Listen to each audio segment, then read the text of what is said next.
Bonsoir Philippe, on va rapidement laisser sortir nos invités qui n'ont pas évidemment eu le temps de reprendre tout leur jeu. Vous pouvez y aller, merci d'avoir été là ce soir, au revoir.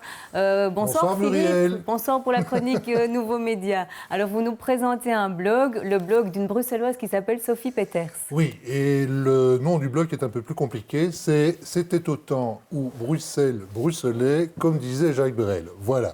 Donc c'est en fait le blog de Sophie Peters. Ce qui est intéressant, c'est vraiment intéressant, c'est que ici on a affaire à l'utilisation d'outils Internet modernes, en l'occurrence les réseaux sociaux, au service, je dirais, de l'histoire de Bruxelles ou de la petite histoire de Bruxelles. Donc c'est un petit peu le passé, le présent, voire le futur qui se rencontrent. Et ça, c'est tout à fait intéressant. Alors Sophie Peters, dont vous voyez la page de garde du blog, vous la voyez déjà, il y a une petite photo ici en haut à gauche. Sophie Peters, c'est une vraie bruxelloise. Elle est née, comme elle dit elle-même, en 63 à l'hôpital Saint-Pierre de Bruxelles. Et il y a 7 ans, s'il vous plaît. On saura tout. On saura tout. Elle s'appelle d'ailleurs dans son adresse Sophie van Donamet, Sophie du Vieux Marché. Et donc, il y a 7 ans, elle a ouvert ce blog parce qu'elle s'est rendue compte que sur Internet, il y avait à l'époque relativement peu de choses sur Bruxelles, sur ses quartiers, sur ses habitants. Je dirais de la fin du 19e siècle aux années 70 ou 80. Et donc, elle a écrit toute une série d'articles et on lui envoie des photos, on lui envoie des cartes postales et ça commence non seulement à bien marcher, mais à très bien marcher puisqu'elle est proche des 2 700 000 visiteurs, pas les clics. Alors je vais vous donner un petit exemple.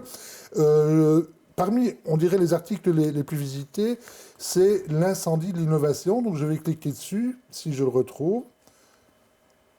Voilà. Attendez, parce que la technique, c'est bien, mais... Oui, Philippe, c'est voilà. vous qui vous occupez des nouveaux médias chez nous, non?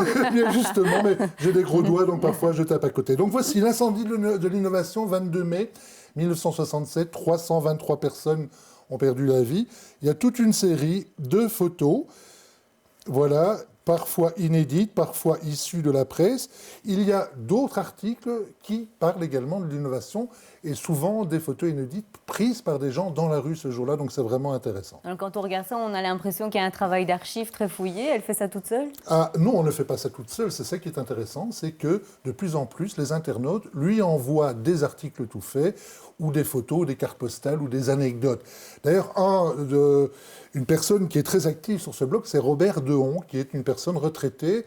Sa spécialité, son hobby, c'est la guerre 14-18 et les bunkers, mais il s'occupe de plein d'autres choses. Il s'occupe de plein d'autres choses et il envoie, je vais vous en montrer, par exemple celui-ci, il envoie une contribution. Voilà. Ça s'appelle les hélicos de l'Allée Verte. À 1,5 km d'ici, Muriel, il y avait un héliport avec des hélicoptères.